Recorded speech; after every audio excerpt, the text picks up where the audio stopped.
शिवाय ओम नमः शिवाय ओम नमः शिवाय ओम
नमः शिवाय विश्वनाथ भगवान की जय।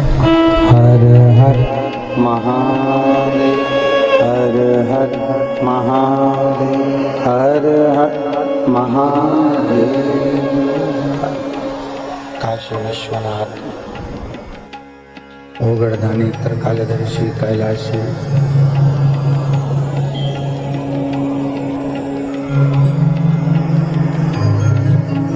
अविनाशी भगवान भूत भावन भूतेश्वर भगवान शिव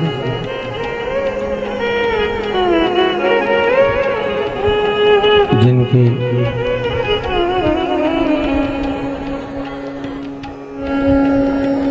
पुनित पावन शिव महापुराण की कथा श्रवण करने का सौभाग्य अपन सभी को भगवान श्री गिरिराज धारण मंदिर के पावन प्रांगण में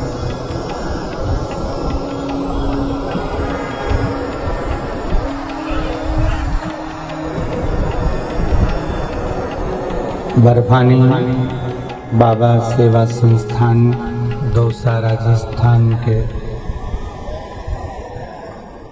इस पुनीत पावन प्रयास से भगवान शंकर की ही कृपा से श्रवण करने का सौभाग्य प्राप्त हुआ।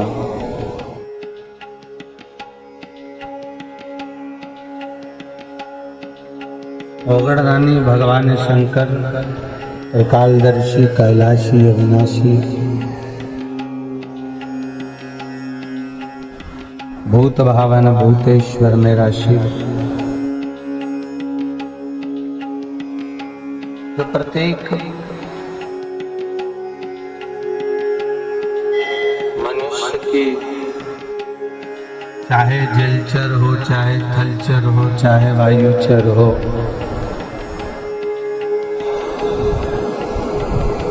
प्रत्येक जीव के अंदर, प्रत्येक मानव के अंदर, प्रत्येक मनुष्य के अंतर्गत विराजमान है स्वतः स्वयं।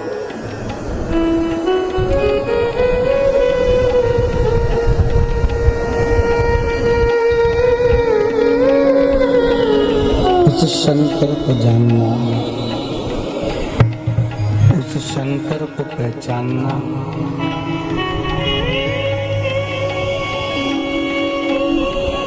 उसको जानने के लिए हमें कहीं बहुत ऊंचाई पर बैठने की जरूरत नहीं है कि हम कैलाश पर्वत पर जाकर बैठेंगे तब हमको भगवान शिव मिलेगा।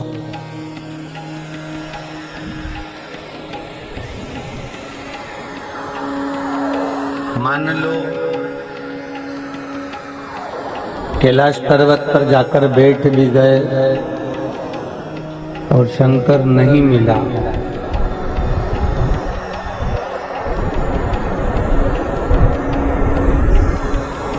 शिव प्राप्त ही नहीं हुआ।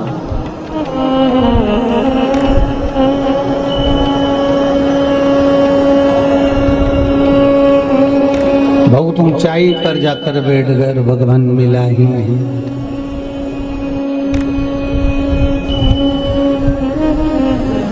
शिव महापुराण की कथा कहती है कि कैलाश पर जाकर बैठने की जरूरत नहीं है, ना कहीं किसी ऊंचाई पर जाकर बैठने की जरूरत है भगवान को पाने के लिए।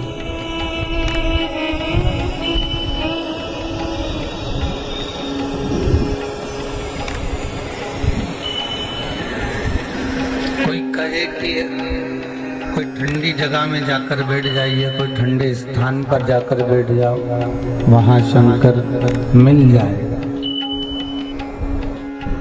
तो ऐसे कई लोग हैं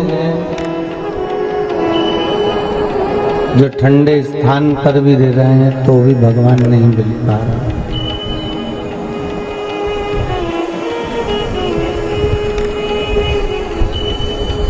तो भी भगवान प्राप्त नहीं हो पा रहा। क्यों? उसका केवल एक कारण है और वो कारण वो है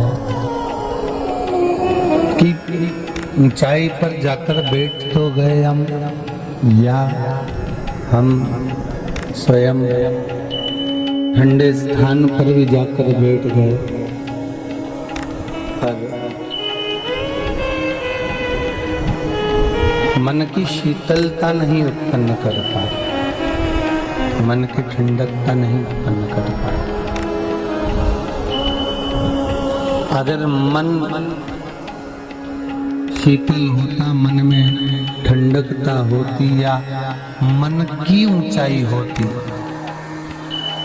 कैलाश पर्वत भले ना जाएं, हम भले किसी भी ऊंचाई पर जाकर बैठकर भगवान का भजन ना करें, चलेगा, पर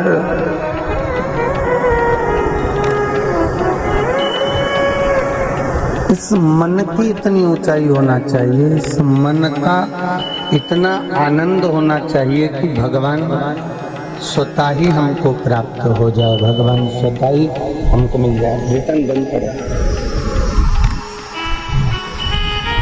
भगवान स्वतः ही हमको मिल जाए। और जब भगवान हमको प्राप्त होगा।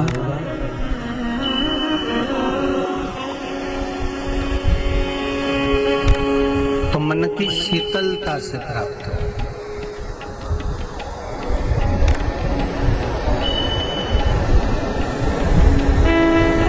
एक किसी ने भजन एक प्रकार से लिखा और गाया कि मन मेरा मंदिर, आंखें दिया बाती, और होठों की है तालियां रोम फूल। लिखने वाले ने लिखा कि मन एक मंदिर है और इस मंदिर के भीतर स्वयं परमात्मा, स्वयं भगवान उसके भीतर विराजमान है। बस एक लगन, बस एक मन, बस एक चित्त वृत्ति, हम परमात्मा को रिझा सकते हैं। उस मन में बैठे हुए परमात्मा को रिझाने का एक ही तरीका है कि हम जहाँ बैठे हैं वहाँ पर बैठकर भगवत भजन करें, वहाँ बैठकर स्मरण करें।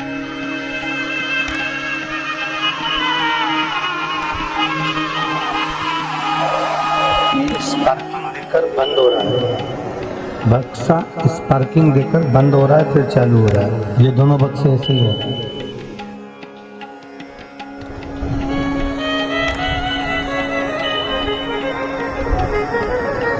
तो भगवान किसी मंदिर में या किसी देवालय में या किसी ऊंचे स्थान पर भगवान नहीं, भगवान हमारे भीतर है।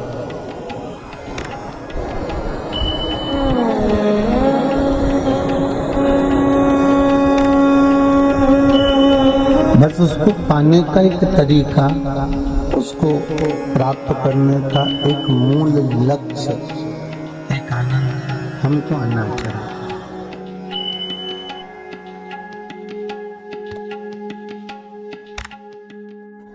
एक पत्थर का टुकड़ा, तो इधर दोसा क्षेत्र में रहते हो तो यहाँ तो खूब मूर्तियां बनती हैं, खूब पत्थर का काम होता है, खूब पत्थर का निर्माण होता है, खूब सुंदर सुंदर मूर्तियों का निर्मितता होती है, खूब सुंदर सुंदर मूर्तियां बनती हैं यहाँ पर।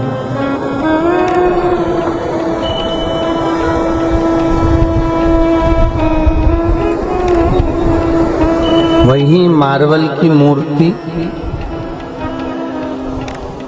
और वही मार्बल जमीन पर लग रहा है, दोनों में एक अंतर है।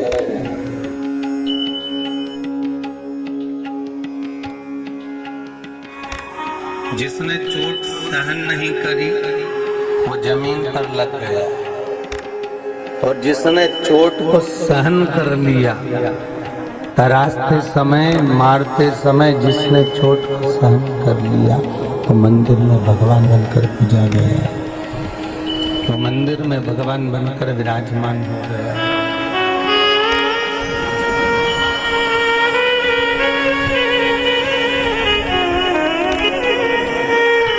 वो मंदिर के अंदर, मंदिर के अंतर्गत स्वतः विराजित हो गया।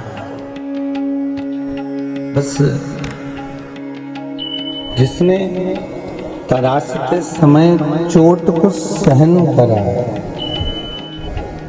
जिसने तराशते समय चोट को सहन कर लिया, वो स्वयं मंदिर के अंदर पहुंच गया और उसकी पूजन हो रही है, उसकी आराधना हो रही है, उसकी अर्चना हो रही है।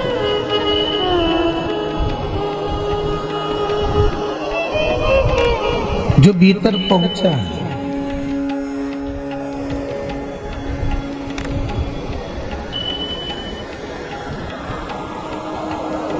जो मंदिर में प्रवेश करने से पहले बहुत बहुत चोटों को सहन किया गया।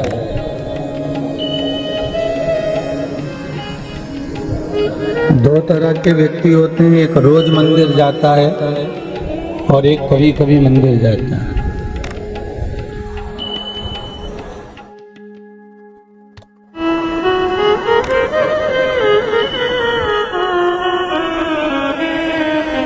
एक प्रतिदिन मंदिर जा रहे हैं और लोग उसको कह भी दें कि ये धर्मात्मा है, बहुत हो, बहुत धर्मात्मा है, बहुत धर्मात्मा। ये तो रोज मंदिर आता है, रोज पूजन करता है, रोज अर्चना करता है, रोज विनती करता है, रोज स्मरण करता है, रोज मंत्र जाप करता है, रोज नाम जाप करता है, रोज मंदिर के अंदर प्रविष्ट होता है, प्रतिदिन दिया भी लगाता है, प्रतिदिन अगरबत्ती भी लगाता है, प्रतिदिन धूप बत्ती भी लगाता है।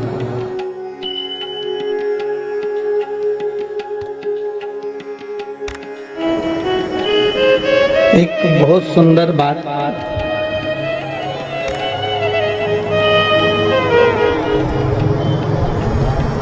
अभी ये पत्र तो पढ़े नहीं है, कहीं बीच में भजन आएगा जब पढ़ेगा इसको, बीच में भजन आएगा जब पढ़ लेंगे इसको।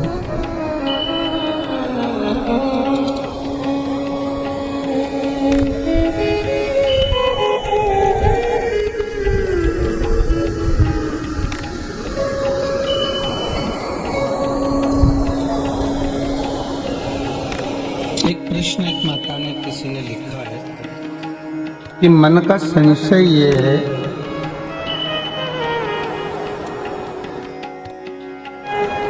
कि गंगा जी का चरित्र हमने श्रवण किया, माता गंगा का चरित्र हम श्रवण कर रहे हैं, पर उस गंगा के चरित्र में महाभारत के अंतर्गत राजा शांतनु का चरित्र आता है। बहुत अच्छा प्रश्न देखिए, शायद आप और हमारे लिए बड़ा सुंदरता का भाव प्रतीक करता है।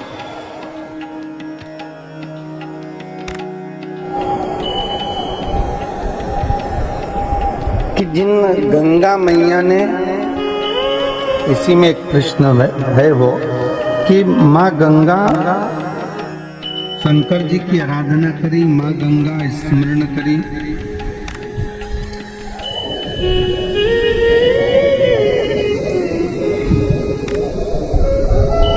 ज्योति जी शर्मा दौसा से हैं। बहुत सुंदर प्रश्न आपने करा है ज्योति दीदी, अगर आप आए हुए हैं तो खड़े हुई एक बार। बहुत सुंदर प्रश्न आपने किया, दौसा से हैं आप।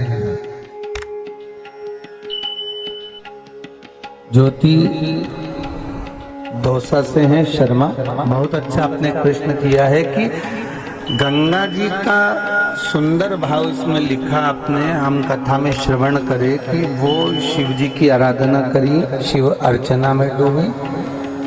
आई है नहीं आई? चलो ठीक है, पत्र आया है उनका। तो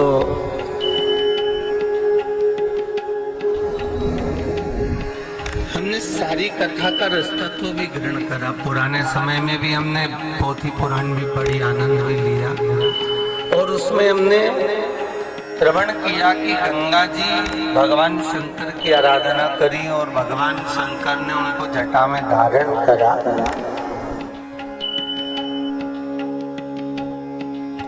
पर गंगा महाभारत में शांतनु जी के साथ में मंगल विवाह भी हुआ।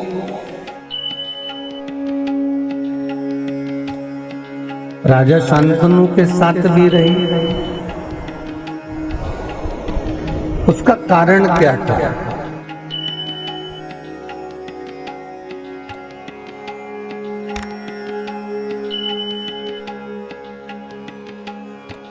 और भीष्म पितामह जैसे पुत्र को जन्म भी दिया।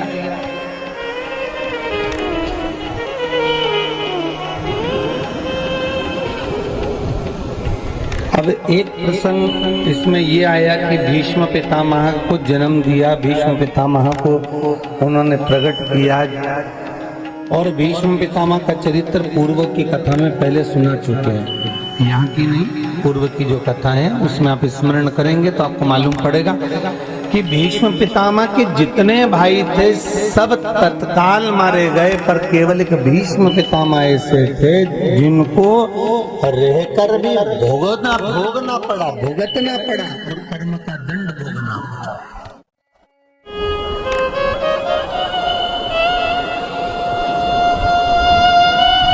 अब बेटी ने बहुत सुंदर प्रश्न किया कि शांतनु के साथ विवाह होने का कारण क्या था। उसका भी एक व्याख्यान वर्णन है महाराज। विष्णु पुराण को अगर आप उठाएंगे तो उसमें वर्णन मिलेगा।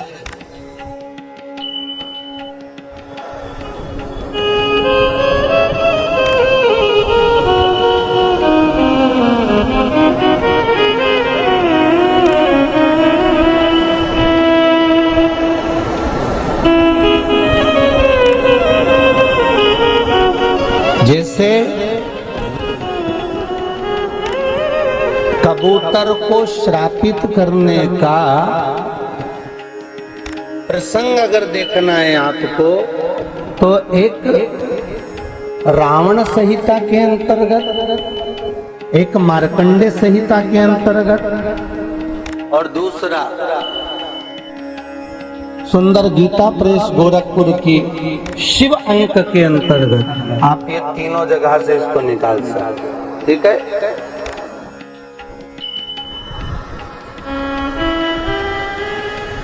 अब शांतनु के साथ मंगल विवाह का अगर चरित्र आपको वर्णन करना है तो देवी भागवत और विष्णु पुराण। देखो पुराणों का नाम इसलिए ले रहे हैं कि आप कभी भरमाए तो आप उसको उठाकर देख सकते हैं कि कहाँ से लिया गया प्रसंग हो, किस जगह से अपन इसको उठाया है। शिव महापुराण के अंतर्गत विष्णु पुराण और देवी भागवत।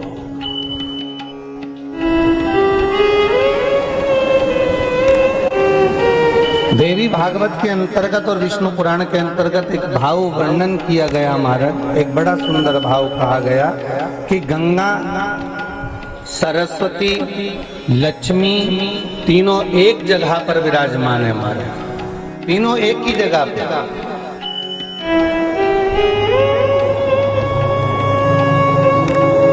और तीनों आनंद में निवास कर रही है। पर एक अभिमत्ता का शब्द माता लक्ष्मी के भीतर भी आ गया था, एक अभिमत्ता का शब्द माता सरस्वती के भीतर भी आ गया था, एक अभिमत्ता का शब्द माता गंगा के भीतर भी आ गया। और इन तीनों में जो अभिमत्ता का शब्द आया, जो अभिमान का संबोधन आया, उसमें सबसे प्रबल संबोधन था तो महाराज माता गंगा का था। माता सरस्वती ने जो अभिमान का शब्द संबोधन किया तो उनको तो श्राप मिला कि मृत्यु लोक में तू सरस्वती नदी बनेगी, कुछ दूर चलने के बाद तू आलोक हो जाएगी। तो वो हुआ। माता लक्ष्मी को भी श्राप लगा कि समय की अवस्था जानकर तुम्हारे शब्दों का संबोधन जो तुमने अभिमत्ता में कहा है, इसलिए तुमको गाय के गोबर में बैठना पड़ेगा। और तुम्हें बिठाने वाला कोई दूसरा नहीं, भृगु बाबा होंगे। भृगु ऋषि ने बिठाया लक्ष्मी जी को गाय के गोबर, कोई दूसरा नहीं बिठाया अभिमत्ता। और गंगा तू कहती है कि मेरे जल के बिना भगवान रह नहीं सकते, मेरे बिना मेरा ठाकुर एक क्षण नहीं रह सकता, मेरे बिना भगवान होता है। किसी किसी को रोज रोज अगर इनका मंदिर जाए ना, रोज रोज भगवान की भजन पूजन में डूबा रहे ना, तो उसको धीरे धीरे धीरे धीरे ऐसा अहंकार आ जाता है। जैसे ब्रजमंडल की एक बहुत सुंदर कथा है ब्रज की, कि एक स्त्री थी, वो पतिव्रता धर्म का पालन करती थी, पति को परमेश्वर मानती, पति के चरणों को नमन करती, पति के चरणारविंद का स्मरण करती। लोग उसको पतिव्रता पतिव्रता पतिव्रता कहते हैं, लोग उसको सती सती कहते।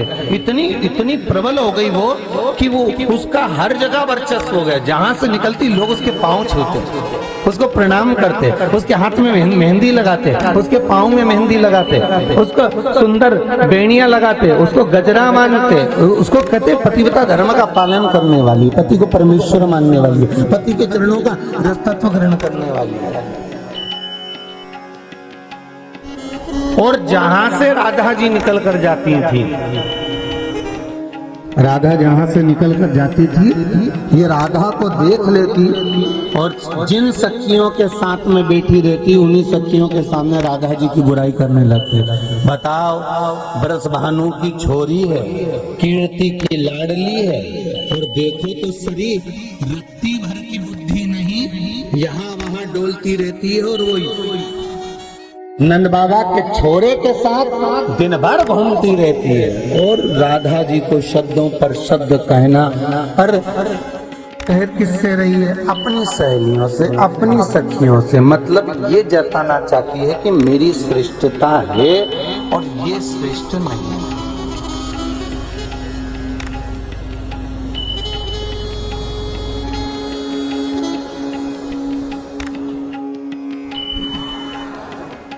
जो बहुत विद्वान होता है ना, जिसमें बहुत सारी विद्वत्ता होती है, शायद इसीलिए रावण को विद्वान कहा है। रावण को क्या कहा है? जम के बोलिए, विद्वान। और हनुमान जी को विद्वान कहा है क्या? अरे बोलो, जम के बोलो। कहीं किसी जगह पर लिखा हो कि हनुमान जी विद्वान है तो जरूर बताओ। रावण के संबोधन में आता है, रावण संहिता में आता है कि रावण विद्वान है। और हनुमान जी की जितने लाइनें पढ़ोगे तो उसमें मिलेगा विद्यावान गुणी अति चातुर। यहाँ विद्वान नहीं लिखा है, विद्यावान गुणी अति चातुर। यहाँ विद्वान शब्द संबोधन नहीं है, यहाँ विद्यावान है। मतलब दोनों में अंतर है। विद्वान होता है व्यक्ति तो उसमें अहंकार आ जाता है।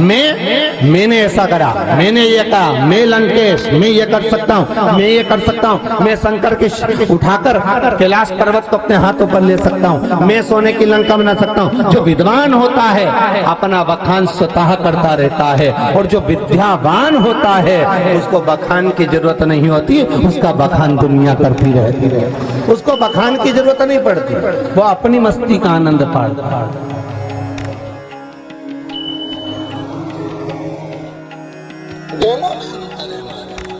जिसमें जो विद्वान होगा ना, वो दिन भर बैठकर केवल गलतियां छांटता रहेगा। ये क्यों नहीं बोला, प्रसाद सही क्यों नहीं बटा, बेलपत्री खाने से क्या होता है, जबरदस्ती की भीड़ लग रही है, कोई मतलब का नहीं, बताओ इतनी भीड़ पड़ रही है, ऐसा हो रहा है।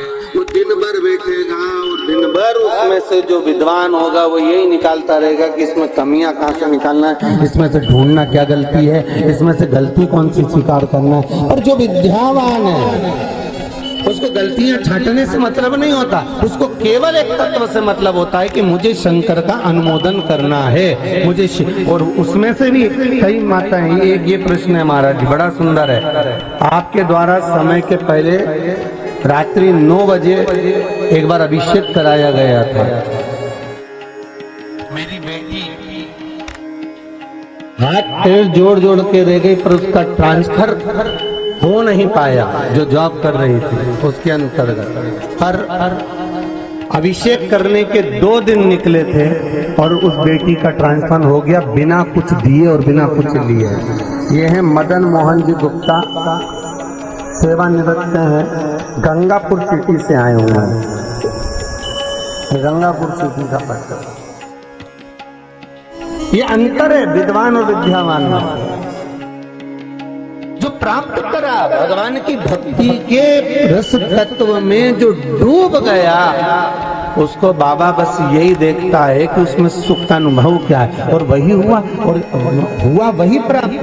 आज माता राधा रानी को वो सती बनकर, सावित्री बनकर, वो पतिव्रता धर्म का पालन करने वाली, अपने आप को पतिव्रता मानने वाली, बहुत विद्वान मानने वाली, वो राधा जी से कहती है ये बताओ, वो नंद बाबा के छोरे के साथ डोलती रहती है। आज ये शब्द राधा जी के कानों में पड़ गए। राधा रो रही थी, नैनों से नीर बह रहा था। सांवरिया ने आकर पूछ लिया, क्यों राधा, क्या बात है, तुम क्यों रो रही हो, तुम्हारे रोने का कारण क्या है, तुम रोती क्यों? राधा कहती कुछ नहीं ठाकुर, रोने का कोई प्रसंग नहीं। भगवान मन की बात को जान गए। ठाकुर जी ने एक लीला करी और ठाकुर जी कदम के पेड़ पर चढ़ गए, और कदम के पेड़ पर चढ़कर भगवान कृष्ण लुढ़क कर नीचे गिर गए। गिरते से भगवान बेहोश हो गए। भगवान की सुध चली गई, भगवान बेहोश हो गए। सबको बुलाया गया, अरे देखो कान्हा को क्या हो गया, कन्हैया को क्या हो गया, जल्दी देखो।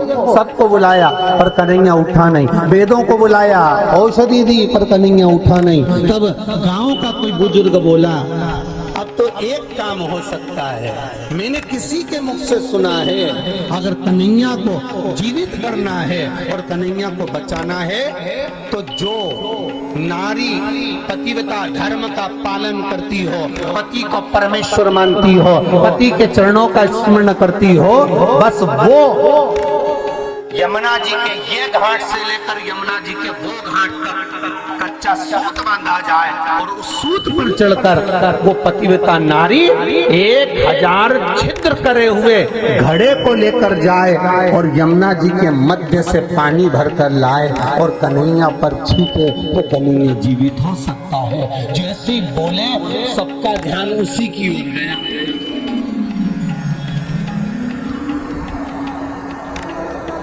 किसकी ओर?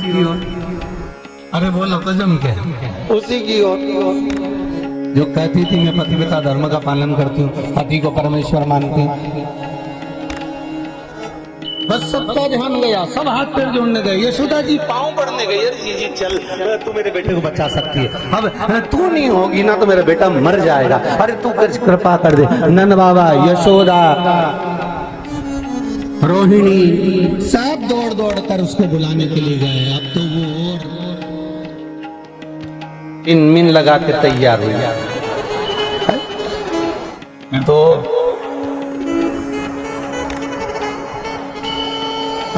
अब तो उसकी ओर आनंद हो गया।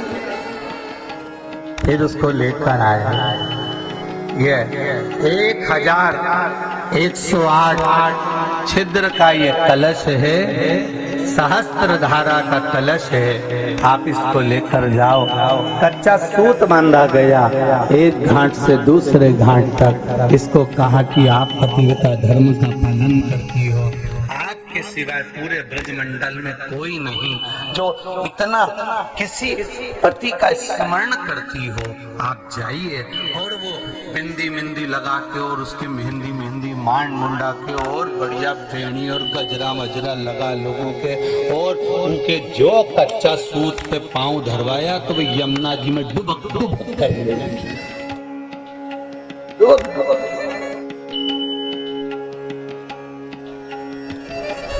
बड़ी मुश्किल से गांव के लोगों ने उसको निकाला। सब रोने लगे कि अब कन्हैया बच नहीं सकता। तब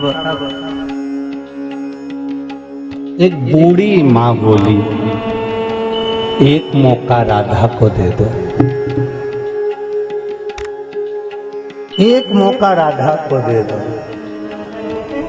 वो जो पतिव्रता धर्म का पालन करने वाली थी, उसके साथ की 2-3 और थी। उन्होंने कहा ओ हमें मालूम है राधा कैसी है, हमें मालूम है राधा कैसी। फिर भी बूढ़ी माँ ने कहा एक मौका राधा को दिया जाए। कच्चा सूत फिर बांधा गया, शास्त्र धारा कलश फिर दिया गया। राधा कृष्ण की दशा देखकर रोती रोती कच्चे सूत पर चलती चली जा रही है। यमुना की धार में से जल भर कर लेकर तुरंत आई है और कन्हैया को वापस जल डालकर जीवित कर दिया है। वापस जीवित कर दिया। होश नहीं है राधा को। कन्हैया उठे तो राधा को हिलाया, राधा ए राधा उठ जाग। कान्हा तुम जाग गए? हाँ क्या हो गया था तुमको? भगवान बोले वो तो भगवान जानता है कि क्या हो गया था, पर मैं जीवित हो गया तो चिंता मत कर। पानी कौन लाया? राधा पूछ रही है। तब सारा ब्रजमंडल कह दिया राधा जल तू लेकर आई है। भले तू दिखावा नहीं करती, भले माथे पर बिंदी नहीं लगाती, भले मांग भरी ना भरी, भले चोटी करी ना करी, पर तेरा मन, तेरा चित्त, तेरी वृत्ति, शास्त्र कहता रोज मंदिर जाने पर भगवान नहीं मिलेगा। ध्यान देना, आप नहीं जाओ हम ये नहीं कहते, जाइए, पर निवेदन इतना है कि भगवान को रिझाने के लिए बहुत सारा दिखावा करने की जरूरत नहीं होती।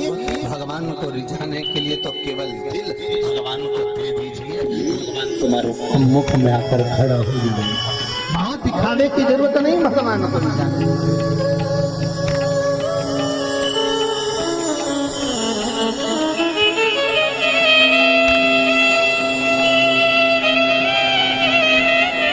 बहुत सारा दिखावा हम भगवान के सामने करें, आडंबर करें तो भगवान प्राप्त नहीं होगा हमारा।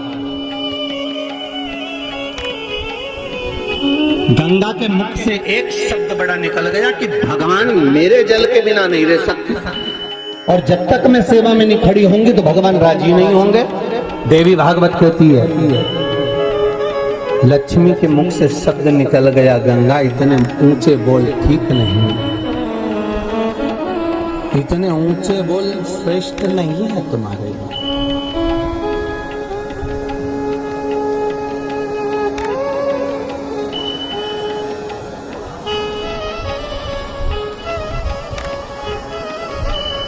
श्रेष्ठ नहीं है तुम्हारे।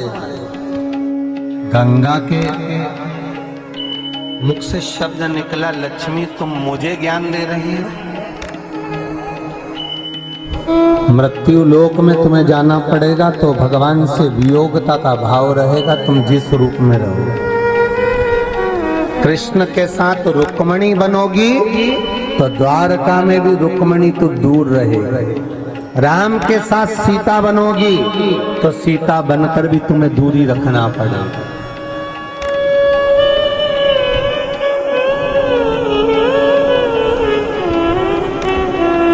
रंगनाथ जी के साथ गोदा बनोगी तो भी तुम्हें दूरी बनाकर रखना पड़ेगी।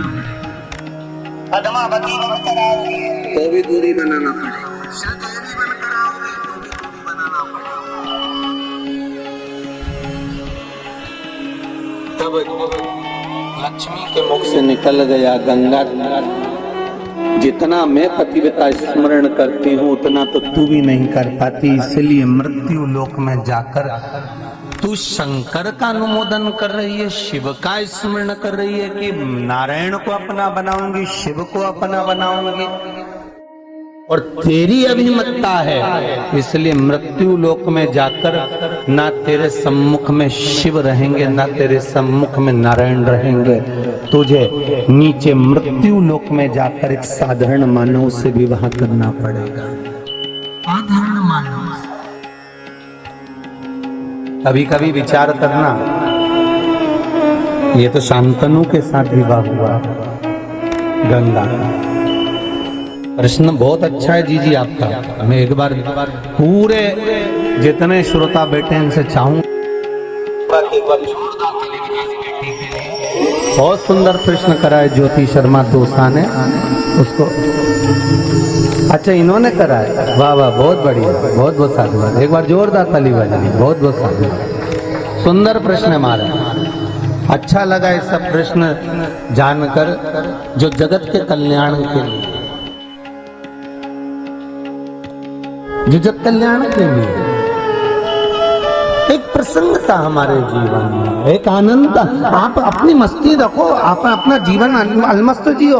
आप भगवान के मंदिर जाओ, देवालय जाओ, प्रतिदिन जाओ, तुम्हारी मर्जी पड़े, तुम भगवान का जितना स्मरण कर सकते हो उतना करो, पर इतना याद रखना कि अहंकार रखकर भगवान की सेवा ना करना, अभिमान रखकर भगवान का पूजन ना करना। अहंकार में तीन गए, धन वैभव और वंश, ना मानो तो देख लो रावण, कौरव और कंस, ये तीनों अहंकार में चले गए। धन भी गया, वैभव भी गया और वंश भी गया।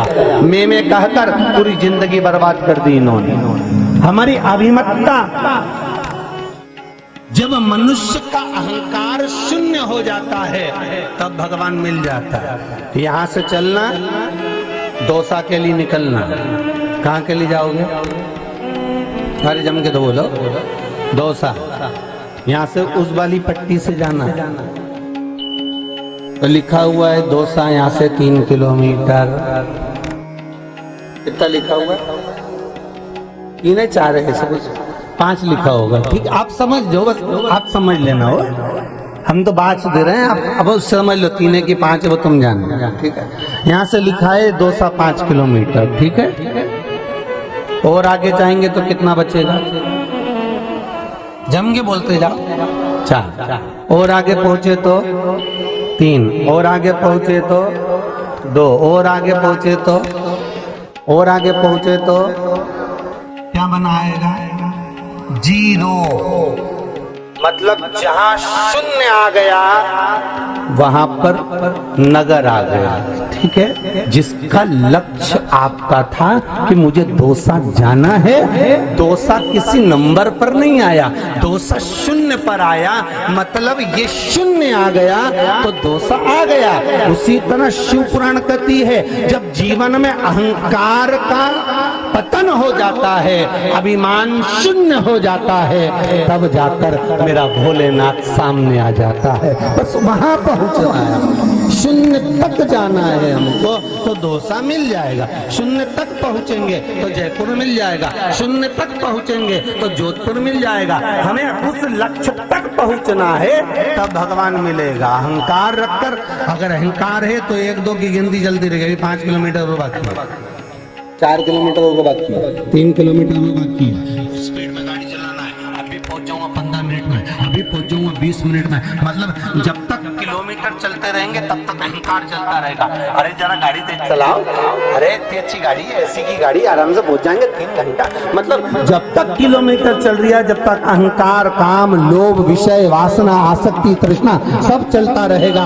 और जैसे ही शून्य आया फिर तो एसी भी बंद करना पड़ेगा ना, गाड़ी से नीचे भी उतरना पड़ेगा, भले वो 10 लाख की हो, 15 लाख की हो, 20 लाख की हो। शून्य आ गया, अहंकार से वंचित हो गए, अहंकार छूट गया और भगवान सामने, मतलब दौसा नगर में हम पहुंच गए। बस वहां तक पहुंचने के लिए शून्य तक जाना है। अहंकार से बिछड़ कर, अहंकार को छोड़कर उससे दूर हटकर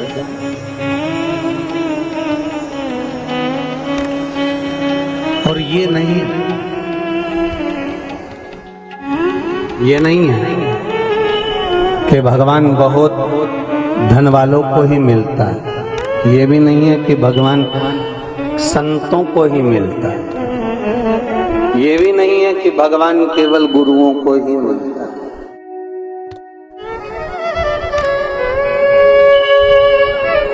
भगवान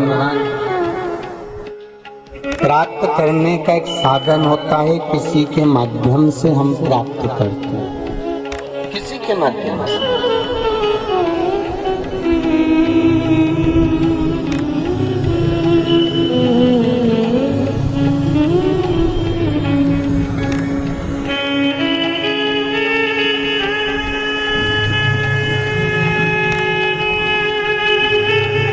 प्राप्त करने का एक साधन होता है।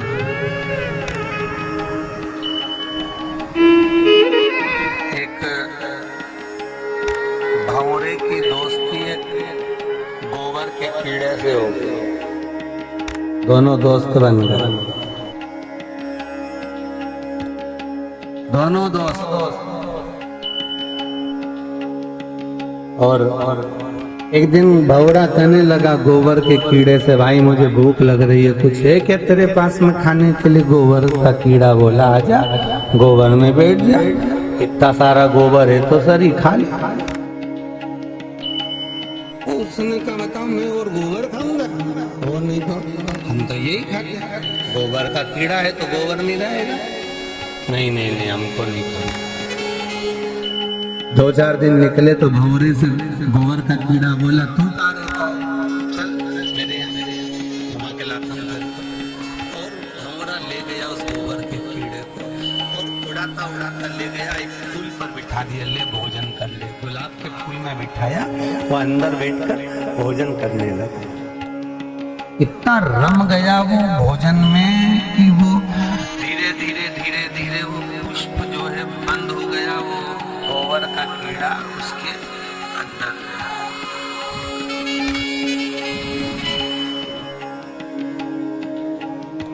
थोड़ी देर बाद कोई माली आया, उसने तोड़ लिया।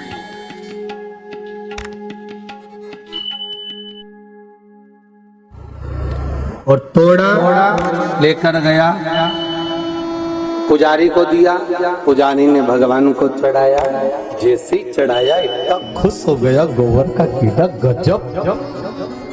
हाँ, गोबर में रहता था, क्या फूल में रहने लगा, और फूल में रहते रहते गजब कर दिया, भगवान के श्री चरण मिल गए, गजब। और दिन भर उस फूल से बाहर नहीं निकला, क्योंकि फूल ने तो यहाँ तक पहुंचा दिया, निकला ही नहीं बाहर। और दूसरे दिन पंडित जी ने फूल नीचे उतार कर उन्होंने डलिया में रखे। शाम को जाते समय गंगा जी में ठंडा कर दिया। गोबर का कीड़ा कहने लगा, दोस्ती हो तो ऐसी कि गोबर में से निकाल के गंगा के पानी तक ला दिया, गजब। दोस्ती हो तो ऐसी कि गोबर में से निकाल कर एक कीड़े को भगवान के श्री चरणों तक छोड़ दिया, और श्री चरणों से उठाकर उसको ले जाकर गंगा के जल तक छोड़ दिया। आपसे भी निवेदन है, संगत करना। अगर कई माताएं हमसे कह रही थी कि हमारे तो रिश्तेदार ने बताया था कि गुरुजी की कथा आती है, तुम सुना करो। कोई ने तुम्हें फोन कर बोला होगा कि तुम कथा सुनो, तुमने किसी को फोन कर बोला होगा कि कथा सुनो। ये संगत का जो प्रभाव पड़ा, जो आनंद पड़ा, जो अलमस्तता पड़ी, उससे भगवान की कथा कई लोगों के मन में भाव होगा, भगवान से विनती करी होगी, तब जाकर यह 2 साल हो गई, ये तुम्हारे मन की कामना पूर्ण हो गई। ये कहीं किसी मित्रता करो, मना नहीं है, दोस्त बनाओ, मना नहीं है, बनाओ मित्र रखो। भगवान कृष्ण के भी मित्र थे सुदामा जी। बोलो सही है कि गलत है? गरीब थे कि अमीर है? जम के बोलो, कौन से महाराज ने बताया कि सुदामा गरीब थे? ब्राह्मण का बालक, बच्चा हो चाहे बुढ़ा हो, दुनिया में कभी गरीब नहीं हो सकता।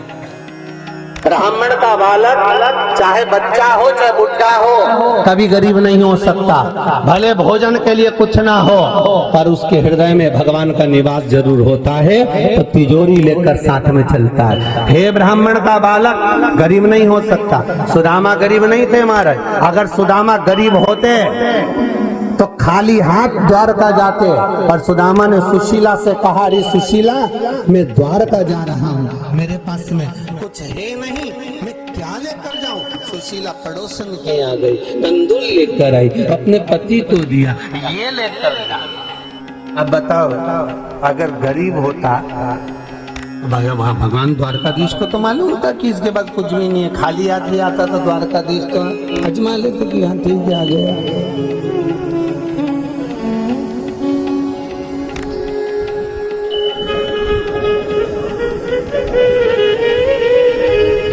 ले गया। सुदामा जैसा दुनिया में कोई सेठ नहीं होगा रे भाई। आपको कोई 10 लाख रुपए दे दे फोकट में, ले जाओ, ये 10 लाख रुपए तुम रखना तुम्हारे पास।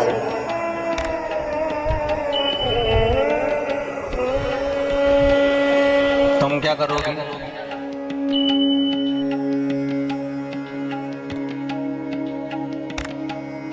सुदामा को क्या मिला था? मुष्टिक भर तंदूल जब द्वारका नाथ ने पाए, 3 लोक का राज्य सुदामा को दे दिया। दिया कि नहीं दिया?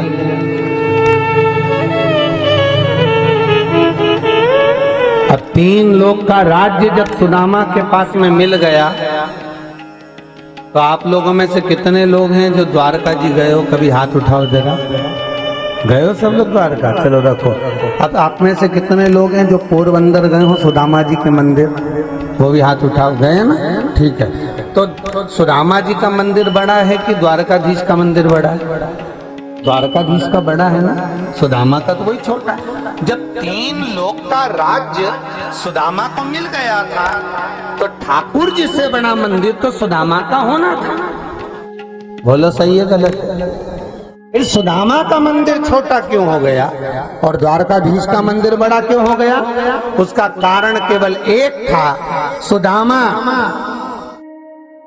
को द्वारकाधीश ने 3 लोक का राज्य दे दिया था और सुदामा जब जाने लगे तो द्वारकाधीश ने कहा, सुदामा एक काम करो, ये तुम्हारे जो नए कपड़े हैं ना इनको उतार दो और जो तुम्हारे फटे हुए पुराने कपड़े हैं ना उनको पहन लो।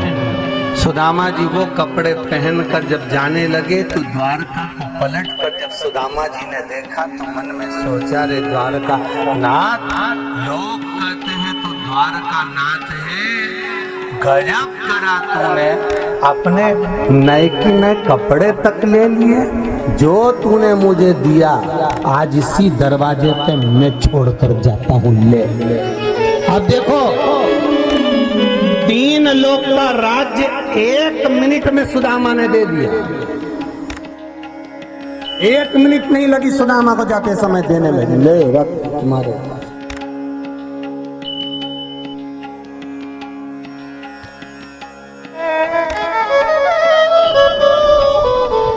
गरीब नहीं है, गरीब किसको कहते हैं मालूम है आप लोगों को? जिसके पास धन बहुत है और दान करने का मन नहीं होता वो दुनिया का सबसे भिखारी व्यक्ति होता है। वो दुनिया का सबसे बड़ा भिखारी होता है जिसके पास भगवान ने दिया तो खूब है पर मन नहीं है देने का।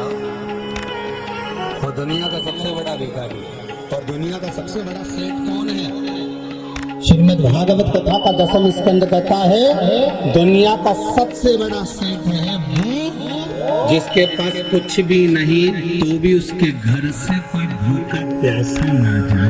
भैया पानी पीकर जाना, भैया भोजन कर लेना, भैया थोड़ा रुकना मैं चाय बना कर लाती हूँ, थोड़ा पीकर जाना, खाकर जाना। वो दुनिया का सबसे बड़ा सेठ है जिसके दरवाजे से कोई भूखा ना आ जाए, जिसके दरवाजे से कोई खाली ना आ जाए, वो सेठ है। और दुनिया का सबसे बड़ा भिखारी, धन तो बहुत दिया भगवान ने। शास्त्र कहता है, शिव महापुराण की कथा कहती है, धन का सदुपयोग जो कर ले वही दुनिया का सबसे बड़ा सेठ है। और नहीं तो दुनिया में जितने भी सेठ हैं ये सब तो चौकीदार हैं धन के, जोड़ जोड़ के रखते जाए, रात भर जगते रहे, नींद नहीं आए बेचारा उनके, रात भर जग रहे, नींद की गोली खा रहा है, बीपी ऊंचा नीचा हो रहा, शुगर ऊंची नीची हो रही, रात को बेचैनी इतनी हो रही, एसी भी चल रहा, पंखा भी चल रहा, बॉटल भर पानी भी रखा, सब कुछ रखा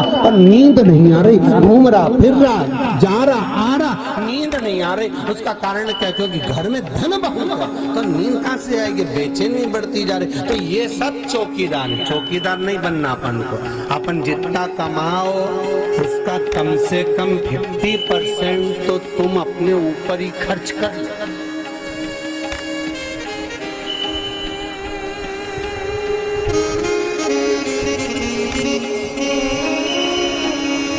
अच्छी जोरदार जोरदार साड़ियां लाई,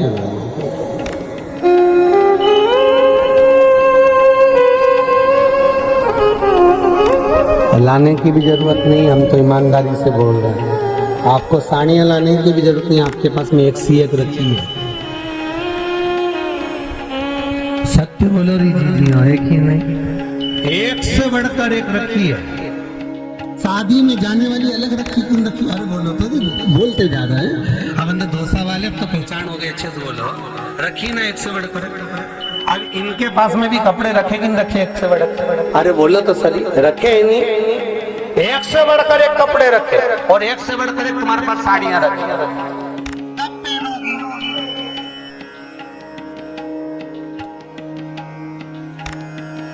मान लो रात तक निपट गई तो ये तो सहजता है। मान लो वो कत्थई वाली साड़ी का क्या होगा, वो गुलाबी और पीली का क्या होगा, मालूम नहीं पड़ गया।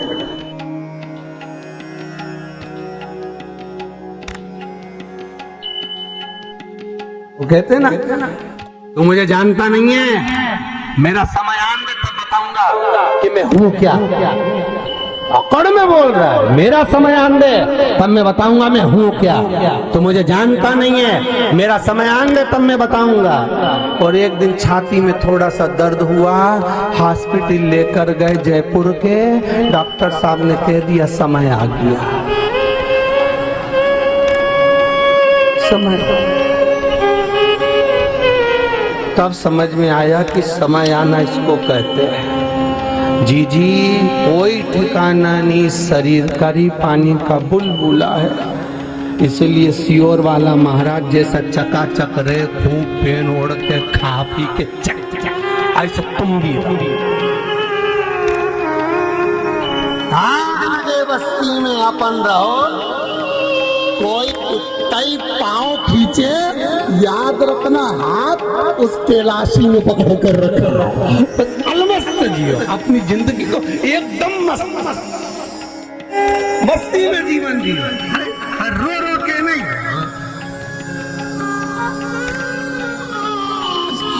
रो के जीवन निकाले से तो मतलब क्या, अरे अच्छे जियो रे।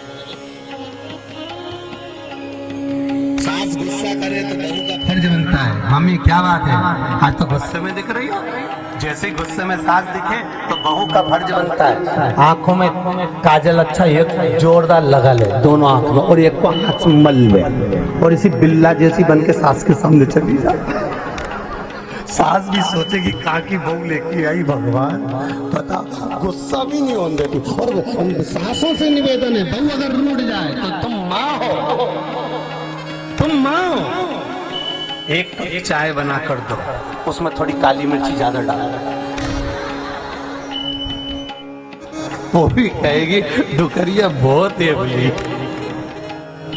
पति रूठ जाए, एक माता, एक संत के पास में एक स्त्री पहुंच गई, और स्त्री पहुंची और कहने लगे महाराज जी मैं बड़ी दुखी हो गई हूँ। क्या, मेरा पति तो बिल्कुल इतना गुस्सा करता, इतना चिड़चिड़ करता, इतना चिड़चिड़ करता, जब से आया है ना, पहले नौकरी में तो अच्छा था, पर जब से आया ना इतना चिड़चिड़ करे गुरुजी, हम तो परेशान हो गए। गुरुजी ने कहा क्या चाहती, बस ये थोड़ा शांत हो जाए। तो गुरुजी बोले शांत करने का देखो हमारे पास में 3 चीज तो है, काली मिर्ची भी रखी है, लौंग भी रखी है, नागर मोथा भी रखा, सब कुछ रखा, पर इनमें एक चीज और मिलेगी, फिर वो चीज मिलाने के बाद में मैं तुम्हें दूंगा, और देने के बाद तुम अपने पति को वो खिला देना, खिलाते से तुम्हारा पति बिल्कुल अच्छा हो जाएगा। तो वो चौथी चीज क्या है जो तुम्हारे पास में, कि बस एक काम करो, शेर का मूंछ का एक बाल चाहिए, शेर की मूंछ का बाल, हाँ बस तुम वो ला कर दे दो, मैं अभी तुम्हारे पति के लिए एक बूटी बना कर दे देता हूँ। अब शेर की मूंछ का बाल ढूंढने के लिए गई, तो एक बार जंगल में पहुंच गई, जंगल में गई तो शेर भी मिल गया, शेर मिल गया तो धाड़ा धाड़ा तो भग गई। इसको लगा के भी शेर रोज मिलेगा, तो वो फिर पहुंच गई, शेर फिर दिखा, जैसे ही शेर दिखा तो ये थोड़ी पीछे हट गई, हाथ जोड़कर बोली भैया शेर भैया रे, तेरी मूंछ का बाल चाहिए, मैं तेरा हाथ जोड़ूं तो दे। अब शेर तो शेर, कोई हिंदी समझे, फिर धारा ये फिर भग गई। अब की बार इसमें सोचा अब क्या करूं, तो थोड़ा बहुत उस शेर के लिए कुछ मांस वगैरह भी ले गई, उसके पटका, उससे दोस्ती बनाई, धीरे धीरे उन दोनों की पहचान बढ़ गई, पहचान बढ़ गई, स्नेह बढ़ गया, स्नेह बढ़ गया। ये दोनों घूम रहे थे, इसने धीरे से शेर की मूंछ का बाल तोड़ लिया, ले जाके गुरुजी को दिया, गुरुजी ये लीजिए और बनाओ बूटी, और कहाँ से लाई, तो शेर की मूंछ का, ये गुरुजी ने उठाया और उसको आग में पटक दिया, जला जला। गुरुजी इतनी मेहनत से लाई और तुमने उसमें आग लगा दी। अब पति कैसे सही होगा? गुरुजी बोले देख, जब तू एक शेर को काबू में कर सकती है,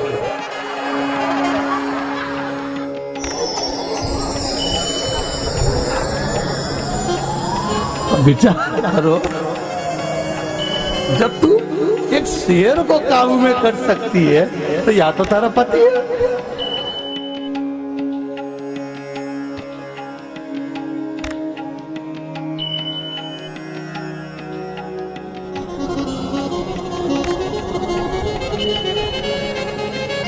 समझदार के लिए सारा काफी हो, समझ गए। कोई गुरु कोई चेला किसी के स्वभाव को नहीं बदल सकता। स्वभाव एक धर्म पत्नी प्रेम के बल पर पति का बदल सकती है और पति प्रेम के बल पर पत्नी का स्वभाव बदल सकता है। केवल मीठी वाणी निकलना चाहिए। स्नेह की वाणी, वाणी ऐसी बोलिए जो मन पाए। हमको बोले आप होए, और आज के जमाने में वाणी ऐसी बोलिए जो जम के झगड़ा, पर उससे मत बोलिए जो तुमसे तगड़ा। प्रेम की वाणी बोलो, मिठास से परिपूर्ण वाणी होना चाहिए, बहुत मीठी। एक राजा ने एक महल बनाया, बड़ा सुंदर महल, और नगर सेठ को बुलाया, सेठ जी आओ जरा महल देखो कैसा बना रहे। महाराज क्या महल बनाया, कितना जोरदार महल बनाया। पर महाराज महल तो अच्छा बना पर इसका दरवाजा छोटा रख दिया। राजा ने पूछा दरवाजे से होना जाना क्या। इतने में तुरंत उसी समय पर सेठ जी बोले महाराज देखो तुमने दरवाजा छोटा रख दिया, जब तुम मरोगे तो तुम्हारी अर्थी कैसे निकलेगी। राजा ने कहा बता हमारे मकान का मुहूर्त है, मेरी अर्थी निकालूंगा। राजा ने दूतों को बुलाया, लिया उसको बंद करो जेल में डालो। उसको जेल में डाला। थोड़ी देर बाद उसकी पत्नी आ गई। महाराज मेरा पति आया था। राजा ने कहा तेरे पति को बोलने के लक्षण नहीं, क्या कि इतना जोरदार महल बनाया, दरवाजा छोटा रख दिया, जब राजा मरेगा तो तेरी अर्थी कैसे निकलेगी। इतने में पत्नी बोली महाराज मेरे पति को तो बोलने के लक्षण नहीं है, उसको क्या करना, अर्थी कैसे निकलेगी, राजा को काट काट के निकाल देंगे।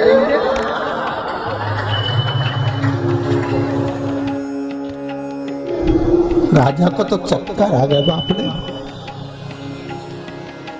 राजा ने कहा इसको बंद कर दिया, उसको भी जेल में डाला। थोड़ी देर बाद इनका बेटा आ गया।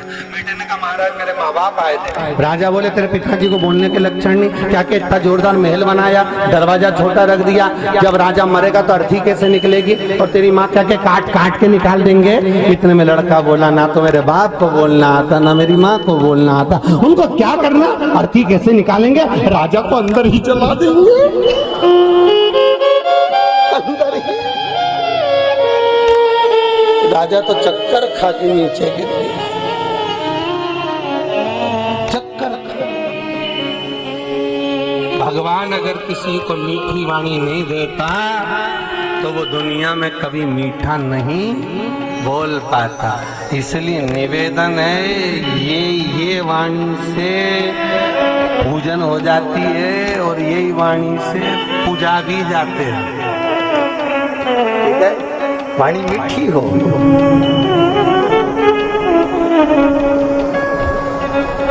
इसलिए निवेदन कहीं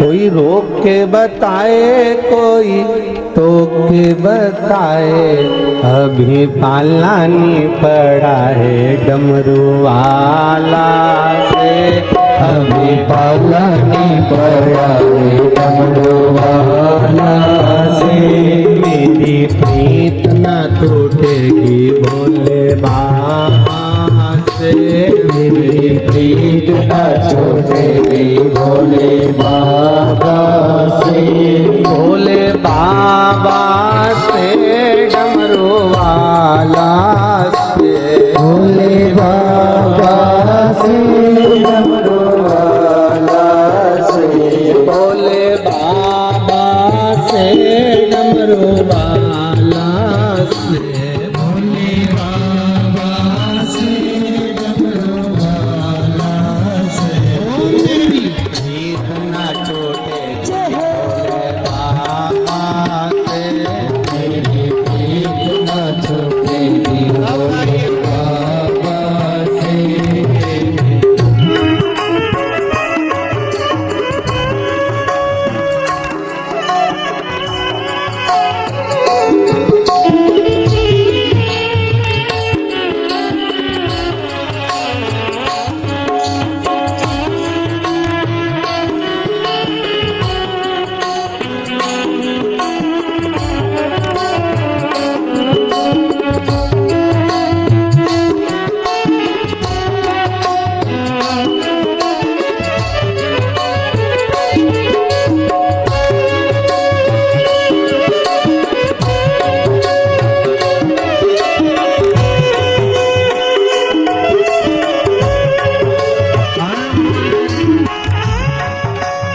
ताला भी जड़ाओ चाहे कुंडी भी लगाओ, कोई ताला भी जड़ाओ, कोई कुंडी भी लगाओ, कोई ताला भी जड़ाओ चाहे कुंडी भी लगाओ, कोई ताला भी जड़ाओ, चाहे कुंडी भी लगाओ। अभी ताला नहीं जड़ाए वाला से, अभी ताला नहीं पता है डमरू वाला से। मेरी जीत न टूटेगी बोलो बाबा से, मेरी जीत न टूटेगी भोले बाबा से। भोले बाबा से डमरू वाला से, भोले बाबा से डमरू वाला से। ओ डमरू वाला से काशी वाला से, डमरू वाला से काशी वाला से। ओ मेरी जीत न टूटेगी बाबा से, मेरी प्रीत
जलाओ चाहे जलाओ चाहे अग्नि में जलाओ चाहे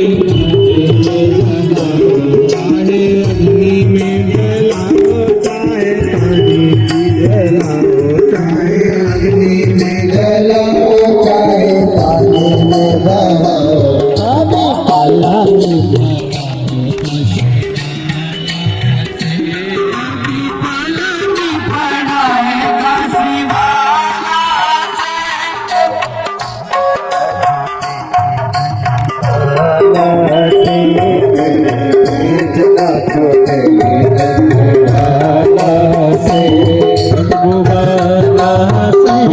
भोले बाबा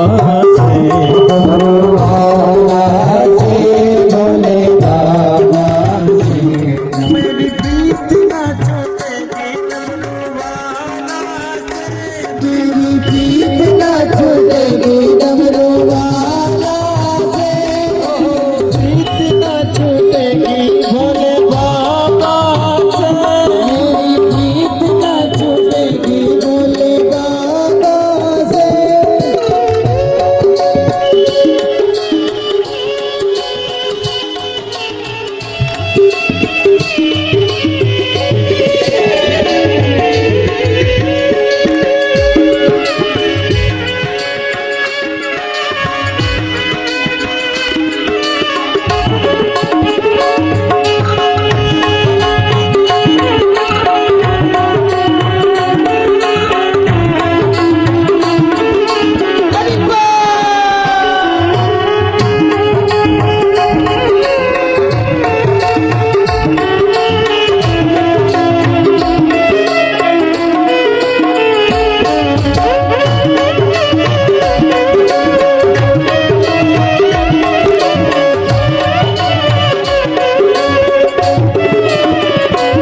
चाहे सासू से केवाओ चाहे ससुर से केवाओ चाहे सासू से केवाओ चाहे ससुरा से केवाओ चाहे सासू से केवाओ चाहे ससुर से केवाओ चाहे सासू से केवाओ चाहे ससुरा से केवाओ चाहे मार भी पीटाओ कोई गली माँ से चाहे मार भी पीटाओ कोई गले माँ से मेरी प्रीत न छूटेगी भोले बाबा से मेरी प्रीत न छूटेगी भोले बाबा से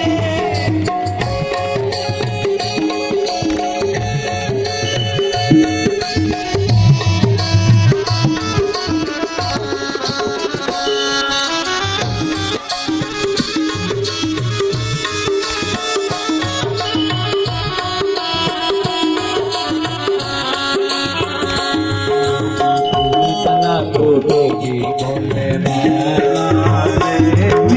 प्रीत न छूटेगी भोले बाबा से मेरी प्रीत न छूटेगी डमरू वाला से मेरी प्रीत न छूटेगी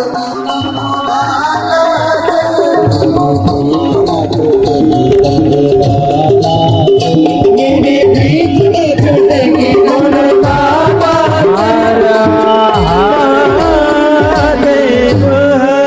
आवाज नहीं है, जरा दमदारी से बोलो हर हर। भगवान शिव ओगढ़ गाने त्रिकालदर्शी कैलाशी अविनाशी शिव भूत भावन भूतेश्वर भगवान शंकर की कथा कहती है। अहंकार को एक कोने में डालकर आप भगवान को भी जाएंगे, भगवान मिल जाएगा, भगवान प्राप्त हो जाएगा। केवल उसको पाने का एक तरीका है, निर्मल मन सो मोहि पावा, मोहि छल छिद्र कपट ना भावा। प्राप्ति का केंद्र बिंदु है भगवान का मन।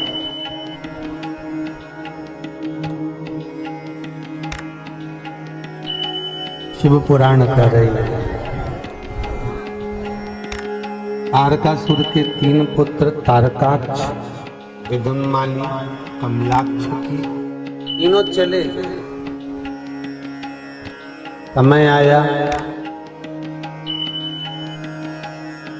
भगवान शिव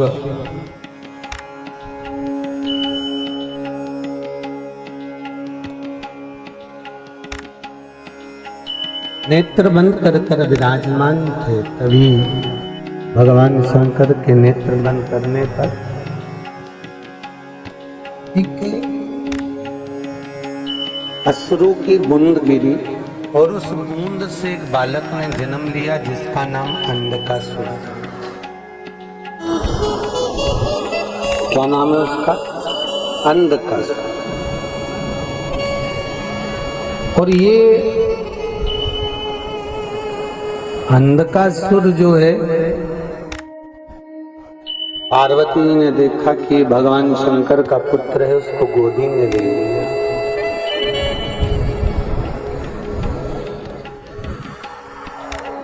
उसको स्नेह करा।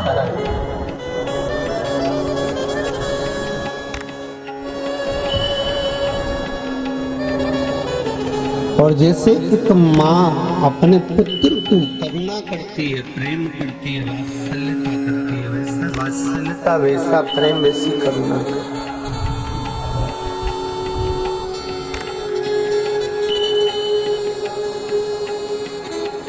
शंकर भगवान से माता ने कहा कि आपका पुत्र है, ये आपका पुत्र है। शंकर भगवान कहते हैं पार्वती इसको उठाओ और समुद्र में डाल दीजिए, फेंक दो इसको।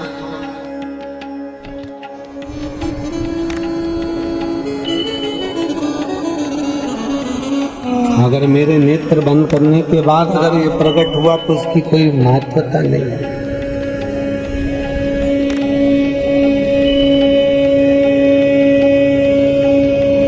कितनी सुंदर बात कही शंकर भगवान ने। मेरे नेत्र बंद करने के बाद अगर ये प्रकट हुआ तो इसकी कोई महत्वता नहीं है। बहुत सुंदर शब्द है, ध्यान देना, शिव महापुराण का। घर के बुजुर्ग जब मर जाएं, नेत्र बंद हो जाएं, उसके बाद अगर तुम ब्राह्मण को लड्डू पेड़ा गुलाब जामुन में खिला रहे हो तो उसकी कोई महत्वता?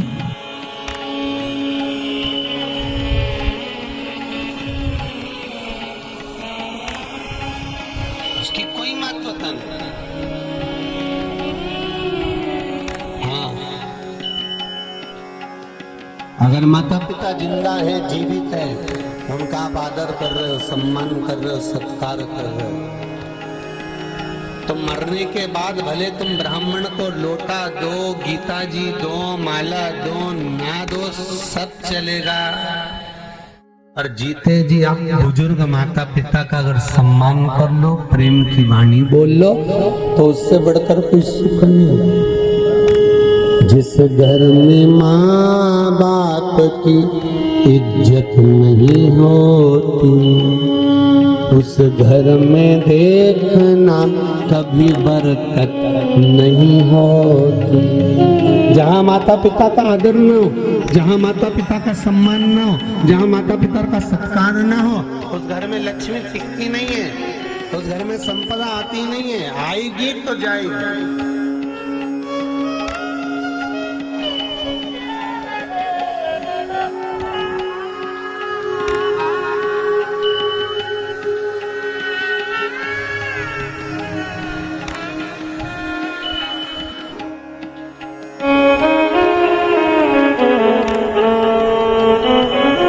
वहां संपदा की कोई महत्वता नहीं है।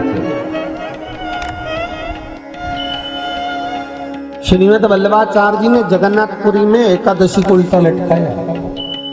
आप लोग गए जगदीश? जगन्नाथपुरी में मंदिर के ठीक राइट भाग में पीछे की ओर कोने में एकादशी उल्टी लटकी है। श्रीमद वल्लभाचार्य जी ने उस एकादशी को उल्टा लटकाया। क्यों?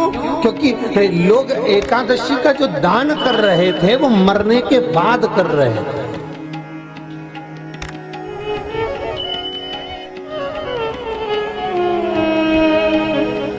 सैयादान कब करी? मरने के बाद। सुख सेच कब दी? मरने के बाद। ब्राह्मण को भोजन कब कराया? अरे बोलते जाओ, मरने के बाद। गीता जी का दान दिया, मरने के बाद। जल का दान दिया, मरने के बाद।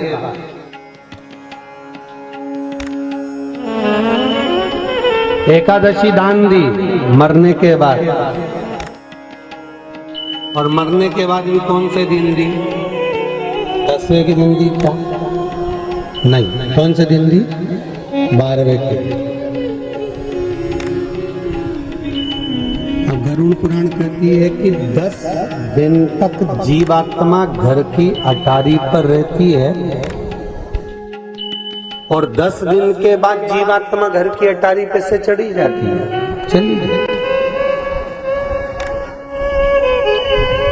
कितने दिन? 10 दिन।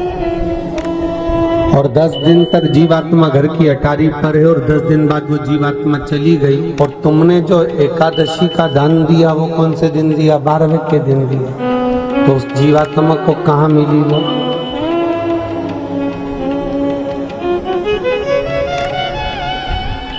श्रीमद् वल्लभाचार्य जी मायावाद का खंडन कर कर कहते हैं कि एकादशी का दान देना है तो जीते जी दो। किसी को हॉस्पिटल में देखने के लिए जाओ, किसी को शरीर में कष्ट है, किसी बुजुर्ग से मिलने के लिए जा रहे हो, तड़प रहा है, पलंग पर गंदगी कर रहा है, शरीर में पानी पानी हो रहा है और पूरे बस केवल श्वास चल रही है, प्राण निकल नहीं रहे, कष्ट महसूस कर रहा है। ऐसे जीव को जब देखो तो अपनी करी हुई एकादशी में से 2, 4, 5 जितनी बने उसके नाम से उसको दे दो, उसको जल पिला दो, संकल्प देकर। इसको कहते हैं एकादशी का दान। क्योंकि मरने के बाद दिया मिला ना मिला, पर जीते जी श्रीमद् वल्लभाचार्य जी कहते हैं, श्रीमद् वल्लभाचार्य जी जल भेद में भी वर्णन करते हैं और श्रीमद् वल्लभाचार्य जी ने मायावाद का खंडन कर जगन्नाथपुरी में एकादशी को उल्टी लटकाते हुए कहा कि दान करना है तो जीते जी करो, सैया दान करना है जीते जी करो, सुख सेच करना है जीते जी करो, भोजन कराना है जीते जी कराओ, स्मरण करना है जीते जी करो, कथा भागवत सुनना है जीते जी करो। मरने के बाद की कोई गारंटी नहीं।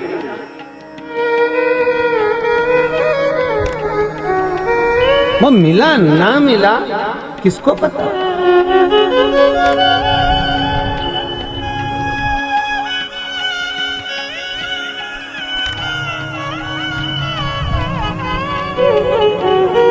जीते जी दंगम दंगा और मरे पीछे पहुंचा दी गंगा। जिंदा थी तो कभी प्रेम की वाणी नहीं बोली और मरने के बाद वो फोटो को रख के कंडा जला के उसमें घी शक्कर छोड़ दो।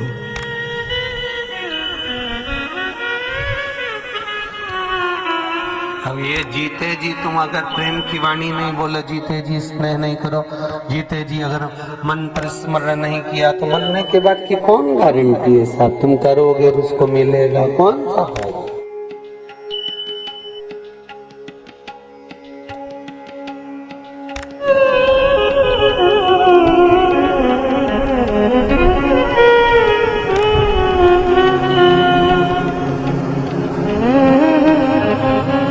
आज कोई एक भैया आए थे कहीं के, नाम तो हमको नहीं मालूम क्योंकि हम नाम पूछते भी नहीं थे। काम ही नहीं तो नाम का मतलब कह रहे थे आप। पहले भी आपने संबोधन, आज फिर वही संबोधन निकल गया कि आप, हमने आपकी कथा कई बार यूट्यूब पर सुनी, कथाओं में सुना आप माँ बाप के लिए ज़्यादा बोलते हैं, पर माँ बाप को ये भी बोला करो कि बच्चों के प्रति भी उनका कोई फर्ज है।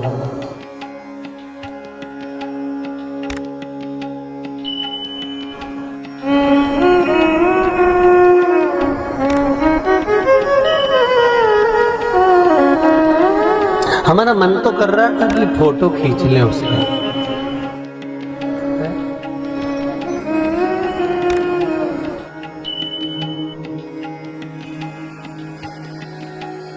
क्योंकि कोई विचित्र जीव जब आते हैं तो उनका फोटो होना जरूरी होता, पर मन करा फोटो खींचकर भी करेंगे।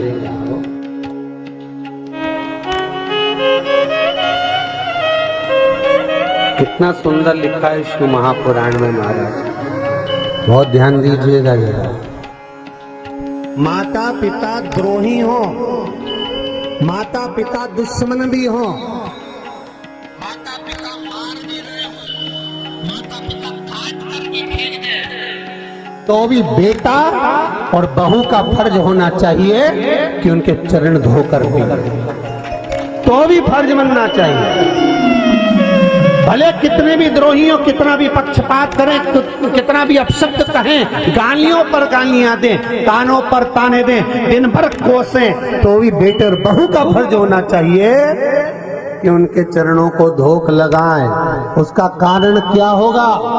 मार्कंडे पुराण का स्मरण करिए, और मार्कंडे पुराण का स्मरण करोगे तो मार्कंडे बाबा के पिता मार्कंडू जी ने पूछा था अपने पिताजी से कि पिताजी, अगर मान लो माता पिता द्रोही बन जाते हो तो उस जगह पर पुत्र का क्या फर्ज बनता है? तो मार्कंडू जी से कहा गया था, अगर माता पिता द्रोही भी बन जाएं, अपशब्द भी कहें, ताने भी दें, पूरी प्रॉपर्टी उठाकर किसी को दे भी आए, तो भी बेटा और बहू का फर्ज नहीं छोड़ना चाहिए।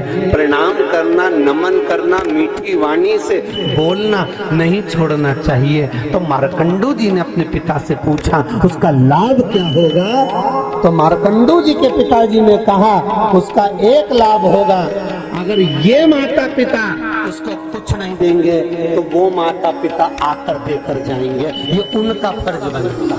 तुम अपना फर्ज अदा करो।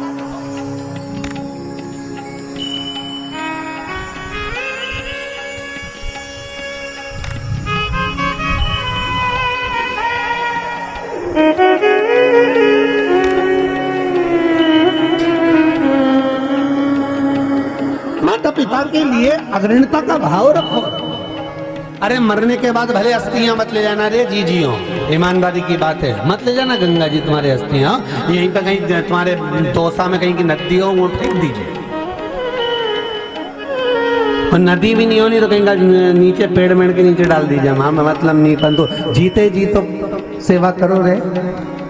अरे बोलो तो री, मुंडी हिला दो री, ठीक है ना, जीते जी कर लो। भले तुम अस्थियां लेकर गंगा जी मत जाओ, मत ले आओ गंगा जी, और भले तुम बामन उनको रसगुल्ला गुलाब जामुन ने इमरती ने बाद में तो इतने प्रेम से खिलाए, एक खीर और ले लो, हमारी सास की अच्छी लगती थी, तो सास बड़ी बुरी लगती थी, खीर अच्छी लगती थी, इतनी सी खीर और ले लो। ये गुलाब जामुन हमारे ससुर को बहुत अच्छी लगती थी गुरुजी, थोड़ी सी एक गुलाब जामुन तो और लेना पड़ेगा, हमारा ससुरा जी खुश हो जाएगा। ऊपर से ससुरा जी मन में सोच लिया बामन ठूसे जा रही, हमें भूखा मार दिया।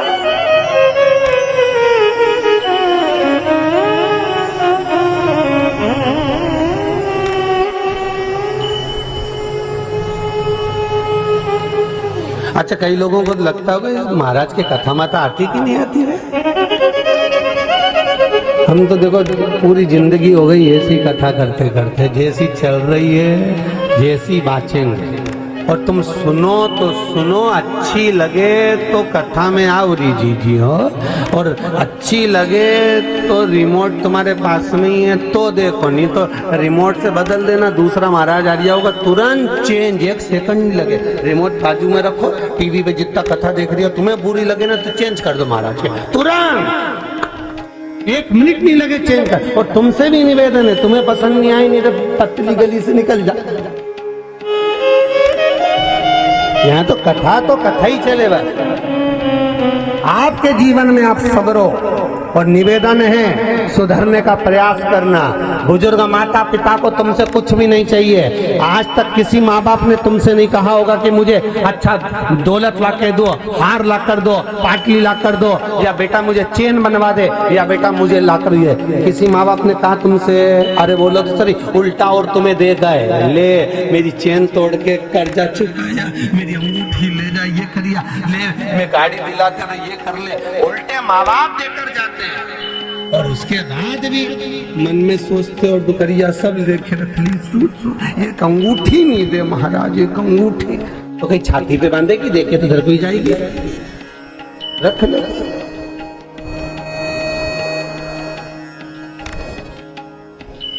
धरो सेवा का,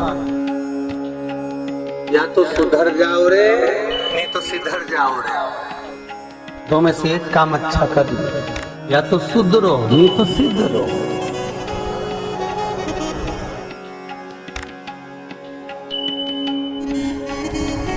हमारे यहाँ मालवा के संत श्री नागर जी महाराज कहते हैं, गौ माता की सेवा करो रे, सेवा करो तो मेवा मिले।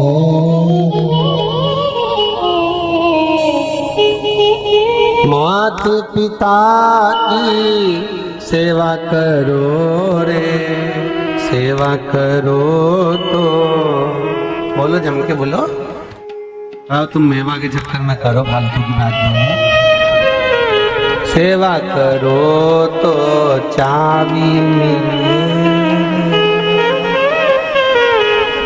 तुम कहीं मेवा के चक्कर में सेवा करो, फालतू की बात है तुम्हारी। सेवा आज बूढ़ी बूढ़ी अम्मा बहुत खुश हो रही होगी, ईमानदारी की बात, बहुत जोरदार खुश हो रही होगी हो। बस तो आशीर्वाद दे दीजिए कि एक आध बार महाराज हो रही जाए, पूरी बहुवन सुधरी जाएगी अपनी बात पूरी। और ईमानदारी की बात बताऊं, सत्य बोलूं है, ये व्यासपीठ सत्य की पीठ है। बूढ़ी बूढ़ी माताओं से ज्यादा खुशी इस दोसा नगर की हो चाहे बाहर की हो, सारी बहुओं को कथा सुनकर खुशी प्राप्त हुई है। बूढ़ी माताओं से ज्यादा खुशी बहुओं को इस कथा की, इस आनंद की। ये आनंद है। शिव पुराण कह रही है महाराज, नेत्रों से जो अश्रु गिरा अंधकासुर, इसको फेंक दो, ये मेरे नेत्र बंद करने के बाद प्रकट हुआ। पार्वती जी ने कहा इसको फेंक नहीं सकती, आपका पुत्र है। नहीं, मैं इसको फेंकूंगी नहीं, रख फेंक दो। मना किया। भगवान शंकर ने कहा नेत्र बंद करने के बाद जो मिला उससे कोई लाभ नहीं है, फेंक दिए, समुद्र में डाल दिया। समुद्र में गया तो हिरण्याक्ष के हाथ में वो बालक आ गया। हिरण्याक्ष ने उसको पाल पोस कर बड़ा करा।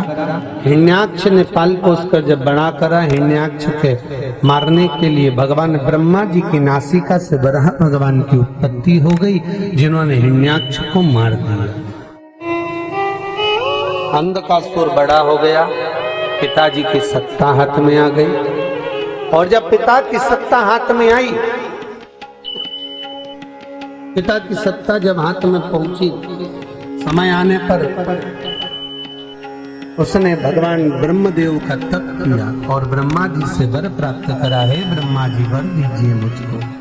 ब्रह्मा जी बोले क्या वर चाहिए? वर क्या चाहिए बोलिए।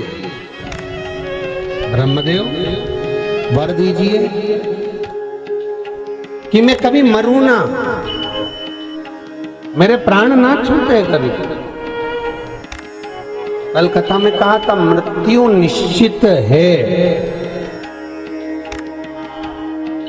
निश्चित है। जब माता के गर्भ से बच्चे का जन्म होता है, जन्म के समय पर जब नाल कटती है, उस समय पर मरने की तारीख लिख दी जाती है कि कितनी तारीख को कितनी बजे कितने पल में कौन तिथि कौन वार कौन नक्षत्र कौन घड़ी और कौन जगह पर प्राण छूटेंगे। हर व्यक्ति के जन्म के समय पर लिख दिया जाता है। उसके मरने पर तारीख, मरने की तारीख निश्चित हो जाती है। जब माता के गर्भ से बच्चा जन्म लेता और उसकी नाल कटी, बस वो तारीख लिखा गई कि इतनी बजे इतनी घड़ी इतना पल इतने समय पर इस जगह पर, जगह भी निश्चित है कि कहाँ मरोगे, वो भी लिखा है।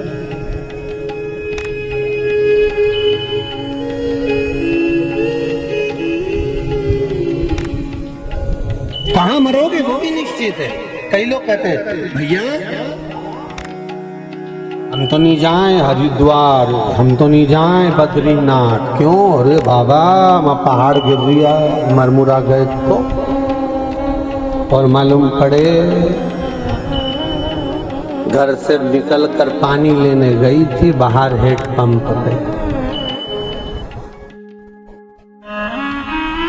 और चक्कर खा के गिर गई और वहीं निपट गई। तो समझो जरा, मृत्यु की तारीख, तिथि, दिन, पल, घड़ी, समय, नक्षत्र सब निश्चित है। चाहे आप हो चाहे हम हो, मरना तो निश्चित है। बस ये है कि अपनी जिंदगी को अच्छे बनाकर जियो, आनंदमय जियो, कुछ ऐसा कर कर जाओ अपने जीवन में कि भगवत स्मरण का नाम लेते लेते पूरी जिंदगी निकल जाए। लोग भी कहें, किसी किसी के मरने के बाद तो लोग बात करते हैं, वो अच्छा हुआ मर गया जी, बेचारा तड़प ही रहा था, पड़ा हुआ था। और किसी के मरने के बाद लोग कहते हैं, अरे नहीं यार बहुत बहुत बढ़िया था, भजन करता, स्मरण करता, नाम जाप करता, पूजन करता, पाठ करता, अर्चना करता, तो लगे कि मरा, ध्यान छोटे।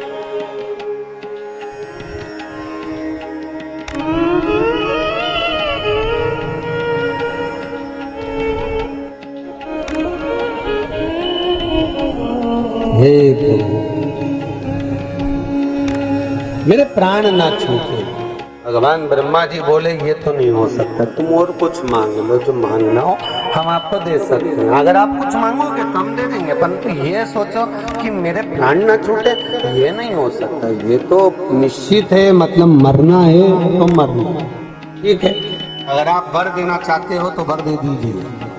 अगर मैं मरूं, मेरे अगर प्राण छूटे तो मैं वर मांगना चाहता हूँ। मांगो क्या चाहिए, वर ये दीजिए, जिस दिन मैं अपनी माता को गलत दृष्टि से देखूं उसी दिन मेरे प्राण छूटे। क्योंकि इसको मालूम था कि तेरे कोई माता नहीं है, तेरा कोई पिता नहीं है, तू तो पानी में बहकर आया था। हिरण्याक्ष ने कहा था, मैंने तेरे को पालन पोषण करा था, ना तेरी माता है ना तेरा पिता है। तो इसको ये मालूम था कि माता पिता है ही नहीं, तो इसने वर मांग लिया, जिस दिन मैं अपनी माता को गलत दृष्टि से देखूंगा उसी दिन मेरे प्राण छूटना चाहिए। ठीक है ब्रह्मा जी,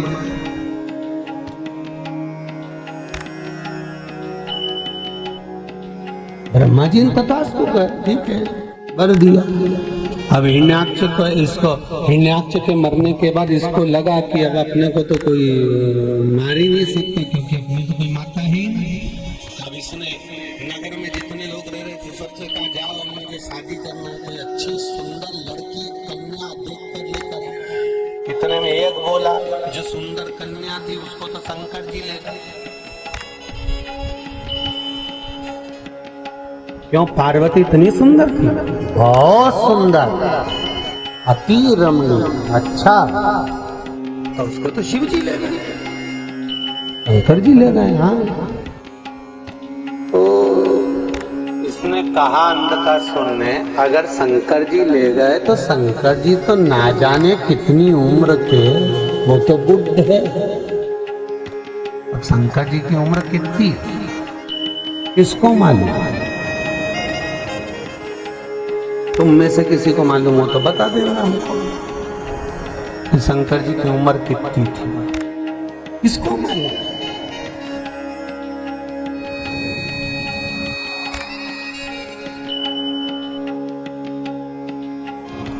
ब्रह्मा जी के पिता भगवान विष्णु, विष्णु जी के पिता भगवान शिव, और शंकर भी ओघड़ दानी स्मरण आनंद करते करते करते करते करते ना जाने कितने कितने कितने कितने मंगल विवाह ललिता के साथ में, कात्यायनी, कुष्मांडा, चंद्रघंटा, स्कंदा, सती, कितने कितने अवतार भगवान शिव ने लिए। और उतने अवतारों को लेते लेते लेते लेते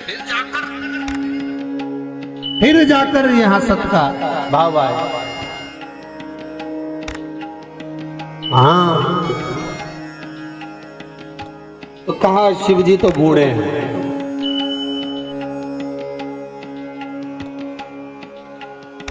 पार्वती अगर इतनी सुंदर है तो मैं उसको अपना बनाऊंगा। इतना कहकर अंधकासुर चला। एक गण ने रोक दिया, रुको। अंधकासुर से कहा, स्वामी रुकिए, मैं आपसे कुछ कहना चाहता हूँ, बोलो क्या कहना चाहते हो। मेरा आपसे बस इतना सा निवेदन है कि आप वहां मत जाइए, पार्वती जी को लेने के लिए मत जाइए, क्योंकि वो जगत जननी पार्वती केवल पार्वती नहीं है,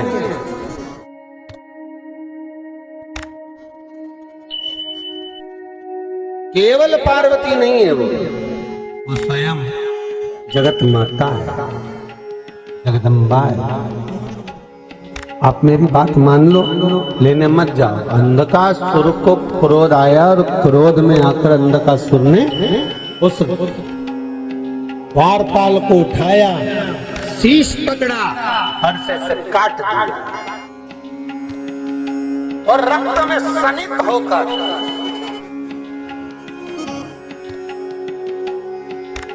तब गया जगत जननी के सामने। और माँ जगत जननी जगदम्बा, अम्बा, भवानी, माँ दुर्गा, माता पार्वती भोजन बनाने के बाद बाहर आकर माँ जगत जननी जगदम्बा, अम्बा कुछ पात्र को रख रही थी।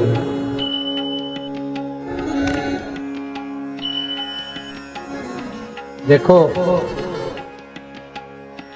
वैकुंठ में भगवान विष्णु है, ब्रह्मलोक में ब्रह्मा है।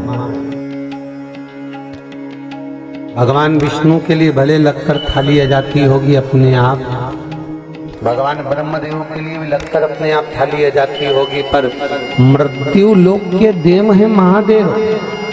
महादेव पार्वती जी से विवाह के समय पर कहा था, पार्वती में देवाधिदेव महादेव मृत्यु लोक का स्वामी हो, इस भूलोक का देवाधिदेव महादेव हूं, इसलिए तुम मेरे लिए भोजन सिद्ध करोगे, तुम मेरे लिए भोजन बनाओगे, तुम मेरे लिए कार्य करोगे, जो आज्ञा करो।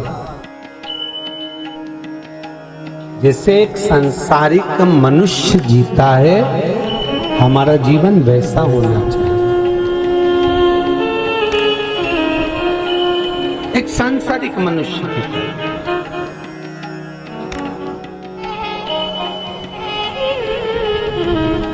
हमें दूसरे की तरह जीवन को नहीं जीना, हमें सांसारिक मनुष्य की तरह जीना। पार्वती जी ने कहा ठीक। पार्वती जी बर्तन रख रही थी और बर्तन रखा, इतने में अंधकासुर आ गया और अंधकासुर ने आकर कहा, अरियो सुंदरी, हे सुंदरी। पार्वती जी का ध्यान नहीं गया, पार्वती जी अपने कार्य में लगी हुई थी, उनका ध्यान नहीं पहुंचा वो। फिर कहा अंधकासुर ने, अरियो सुंदरी, मैं तुमसे कह रहा हूं। पार्वती जी ने जो पलट कर देखा तो पार्वती जी के नैनों में जल भर गया। आज मेरा पुत्र इतने दिनों के बाद आया है, मेरा पुत्र।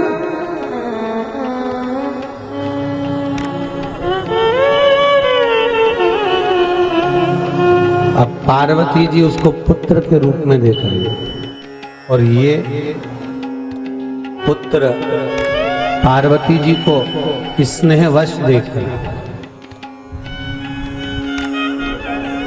तो किसने बड़ी यही मांगा था, जिस दिन मैं अपनी माता को गलत दृष्टि से देखूंगा उसी दिन मेरे प्राण छूटना चाहिए। और पार्वती जी के सामने कहा, मैं तुमको अपना बनाना चाहता हूं। मां के नेत्रों से जल बहना लगा, जैसे पात्र पर जल गिरा, शंकर भगवान सम्मुख में आकर खड़े हो गए। पार्वती रो रही हो क्यों? पार्वती जी कहती हैं, आज मेरे पुत्र मुझे अपना बनाने की बात करता है। शंकर भगवान हाथ में त्रिशूल लिए,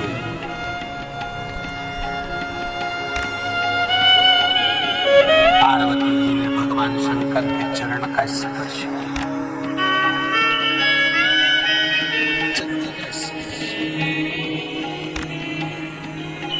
जैसे हमारी रीत है, अगर जिस दिन मन बहुत ज्यादा लगता है, हृदय में कोई घात लग जाती है, कोई वाणी कोई शब्द हमारे हृदय को छू गया,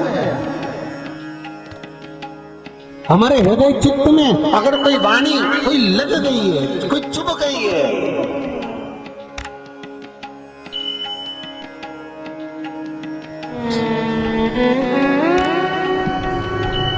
महाराज तो शंकर भगवान की जलाधारी में जहां अशोक सुंदरी का स्थान होता है चरणारविंद की ओर, उस स्थान का स्पर्श करते हुए व्यक्ति कुछ देर मौन हो भगवान का स्मरण करे। आज पार्वती ने चरण का स्मरण करा, भगवान शंकर के चरणों को स्पर्श किया, स्पर्श करते ही शंकर भगवान वहां से दूर चले गए। दूर जाकर भगवान शंकर ने